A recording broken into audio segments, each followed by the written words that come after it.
नमस्कार, मैं Tushar Gautam, new Bharat news में स्वागत है। आज चुनावी चर्चा में हमारे साथ हैं नाथद्वारा से डॉक्टर सीपी जोशी, जो कांग्रेस के प्रत्याशी हैं। ये विधानसभा स्पीकर भी हैं और पूर्व केंद्रीय मंत्री भी रह चुके हैं। डॉक्टर सीपी सर, आपका स्वागत है। हमारा पहला सवाल आपसे है, नाथद्वारा से आप चुनाव लड़ रहे हैं और क्या मुद्दों को लेके आप मैदान में उतरे हैं? मैं लंबे समय से नाथद्वारा से चुनाव लड़ता रहा हूँ। 80 में मैं विधायक बन गया था। अब लगभग 43 ईयर्स हो गए। इस क्षेत्र के विकास में जब भी मुझे मौका मिला है, मैंने क्षेत्र के विकास में अपनी भूमिका निभाई। लोगों से मेरा सीधा संपर्क है।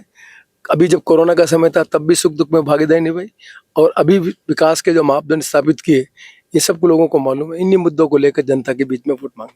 सर, इस बार 2023 के अंदर दोनों पार्टियां गारंटी वादे की बातें कर रहे हैं। कांग्रेस 7 गारंटी की बात कर रही है और बीजेपी मोदी है तो गारंटी की बात कर रही है, तो आप इसको कैसे देखते हैं सर?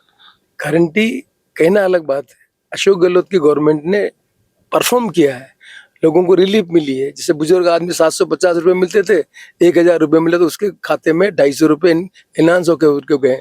लंपी में किसी का जानवर मर गया, रजिस्ट्रेशन कराया तो 45,000 रुपये उसके खाते में गए। 100 यूनिट बिजली उन्होंने माफ की तो 7,200 रुपये सालाना उनके बिल में पैसा कम आया। ये चीज लोगों ने रियलाइज की है। कहना अलग है और करना अलग है। मोदी जी ने जो कुछ कहा है उनकी क्रेडिबिलिटी में लोगों के सामने प्रश्न है, क्योंकि उन्होंने कहा 2 करोड़ जॉब कर देंगे। 2 करोड़ जॉब नहीं हो पाए, महंगाई को रोक लेंगे, महंगाई नहीं रोक पाएंगे। तो गारंटी का सीधा संबंध क्रेडिबिलिटी से। राजस्थान की सरकार ने जो काम किया है उससे उनकी क्रेडिबिलिटी से गारंटी ही एक मुद्दा है, जिसके आधार पर अगली गारंटी पर लोग प्रभावित होकर वोट डाल रहे हैं। सर, आपके सामने इस बार महाराणा प्रताप के वंशज विश्वराज को टिकट दिया गया है, तो आप इसको कैसे देखते हैं? महाराणा प्रताप हम सबके लिए पूजनीय है। दुर्भाग्य है कि महाराणा प्रताप के वंशज को राजनीति में लाकर चुनाव लड़ाया जा रहा है, जबकि राजनीति में जनता के बीच में काम करके लोगों को मत देने का काम होता। अच्छा होता भारतीय जनता पार्टी कोई सामान्य कार्यकर्ता चुनाव लड़ता, मैं तो उनके सामने भी चुनाव आ रहा हूँ। लेकिन ये दुर्भाग्य है कि महाराणा प्रताप जैसे वंशज जो हम सबके लिए पूजनीय है, उनके परिवार के सदस्य जो राजनीति में न रहे हैं, उनको राजनीति में लाकर उनके नाम से वोट लिया जाए। मैं समझता हूँ कि लोकतंत्र के लिए, भारतीय जनता पार्टी के लिए और कोई उम्मीदवार ही नहीं मिला। ये इसके संबंध में तो मुझे दुख होता है कि उनके वंशज को राजनीति के लिए उपयोग किया जा रहा है। सर, एक वोट की कीमत डॉक्टर सीपी जोशी जानते हैं, क्या कहना?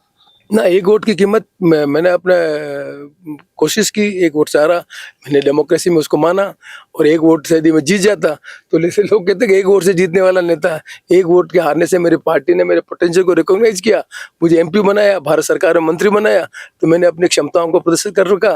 तो मैं नियति में विश्वास करता हूँ। नियति शायद यही चाहती थी कि मैं देश की राजनीति में भाग लूँ, इसलिए शायद ऐसा परिणाम आया। आप विधानसभा स्पीकर है, पूरे भारत के अंदर चर्चा की जा रही है कि यदि स्पीकर हो तो डॉक्टर सीपी जोशी।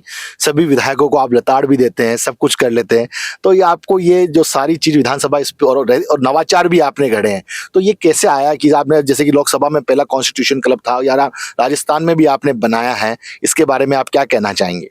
मैं विश्वविद्यालय में नौकरी हो गई थी मेरी 29 साल की उम्र में। 25 साल की उम्र में यूनिवर्सिटी में नौकरी लग गया, तब भी मेरी 60 साल की नौकरी परमानेंट थी। मैंने राजनीति को ऑप्ट किया, राजनीति को मैंने शौक से देखा चाहिए, और राजनीति के जो आयाम है उनको देखा और समझा मैंने। तो जब मुझे मौका मिला विधानसभा अध्यक्ष की, तो उस पद की गरिमा का अनुरूप जो मुझे आचरण करना था, उस आचरण को मैंने किया। और विधानसभा अध्यक्ष की अपने विधानसभा में क्या क्या काम किए जाने चाहिए, चाहे म्यूजियम बनाने का काम हो, चाहे विधायकों के लिए फ्लैट बनाने का काम हो, चाहे कॉन्स्टिट्यूशन क्लब बनाने का काम हो, तो ये मेरी अवधारणा इतने लंबे समय से राजनीति में, राजस्थान में और दिल्ली में रहकर जो मेरा अनुभव था, उस अनुभव के आधार पर मैंने ये सब काम कर सका। इस बार विधानसभा चुनाव 2023 में राजस्थान में युवाओं की मतदाता की संख्या ज्यादा और महिलाओं की भागीदारी भी ज्यादा है, इस पर आप क्या कहना चाहेंगे?